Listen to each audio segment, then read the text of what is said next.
Satisfy your need for happiness through your own curiosity with the Ranveer Show. Speaking about the topic again, I love what you said about that swirl, the hair swirl, the angles of the hair. I think this is what separates great dermats from good dermats. That they look at the face and the head as a piece of art and deliver for their patients from an aesthetics perspective as well. Without taking names, cricketers and actors have come to you.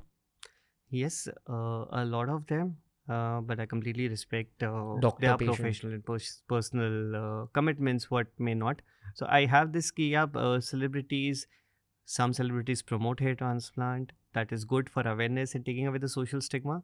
And some, maybe because of their personal professional commitment, can't. But yeah, so for us, every patient is a celebrity. So like everyone needs to be delivered same. Yeah. Specifically with actors, their job is related to the face and the hairline and all.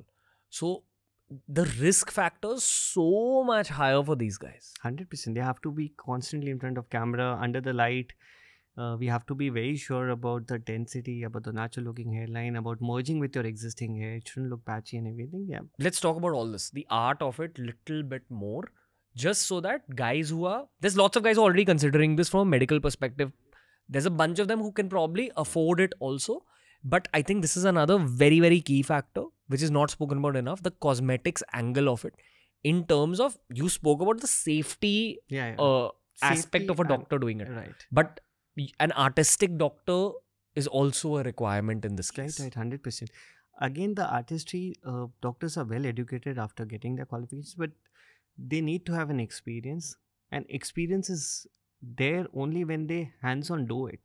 See, then there are not much institutes which will train you for hair transplant. In fact, during our masters also in dermatology, we were not inclined or trained towards transplant. It was where I was working and I could see a lot of transformations, happy lives. I thought, yeah, this is what I'm doing it. So I personally got involved in implantation also. And trust me, till date, wherever you go, whatever you pay, technicians doing the implant, I'm not saying they're doing a bad job, but there are very minute things which need to be taken care of. As we mentioned already, the design of hairline, how much we can use the donor area. I should be very sure that I'll be able to extract 7,000, 8,000 to distribute it. Or what will happen is I overuse the donor area, I extract 3,000, 4,000 and just do it in the front. Backside is completely bald. Then you have to increase the length of the hair, camouflage the area, all those things. So planning is very important. And every hair implantation, you will see a lot of patients where they create a slit, push the follicle with a forceps by a technician.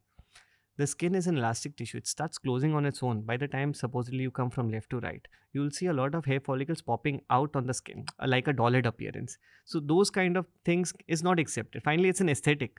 Do less procedures, but do it yourself. I'm sure a doctor will 100% deliver much better than a technician. I'm sure if I keep asking you questions about the artistry of it, you can keep breaking it down further, because each follicle, divide the sessions, give enough time for a patient. Don't hasten the process. Don't go for cost cutting.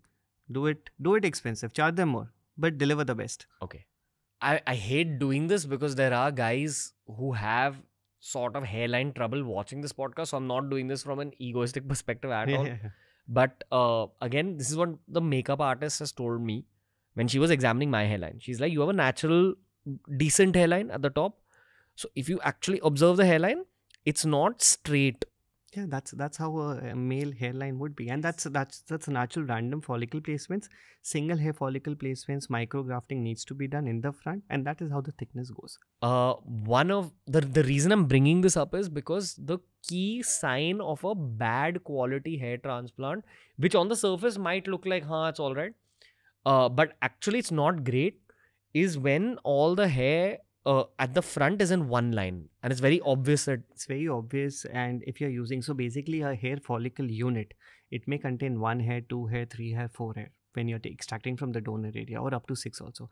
So you have to be very cautious. You can use only single micrografting from the lower side of the neck in the front 2 lines, which will give you the natural look. The angle of the hair should be proper, and there shouldn't be space in between the follicles. So that the density, you will not see a normal person, like consider you have good quality hair, you will not see hair space in between the hair follicles. So that is also very important. So all these things, micro things, are very important in transplant. Do guys come to you for filling up this space as well? I will not do that. Yeah, people come with a different perspective altogether to change the hairline, change the direction of the hair, or have a different. So how we design a hairline is medically defined. We divide the face into three parts, and then it matches something with the jawline what you have. You'll always see a M-shaped, V-shaped hairline on a male and a U-shape in a female patient. So that's a common anatomical features which we need to be aware of before designing and planning. Patients do say, "I want this, I want that," but we explain them in detail that once we do it, it's very difficult to undo it. So be sure, let them grow, you'll be happy, and if not, we can always modify it. Okay. This question is coming out of a place of random curiosity. Say a hair transplant has gone well, okay, from all the aesthetics perspective you spoke about. Can the transplanted follicles grow into long hair? Yes. Fully. People have tied buns and long hair. They can do it. It's a natural process. It's your natural hair. You cut it, shave it, color it, style it the way you want it. Okay. If you enjoyed today's clip, make sure you check out these curated playlists that we've made especially for you related to the subject that was spoken about in this clip.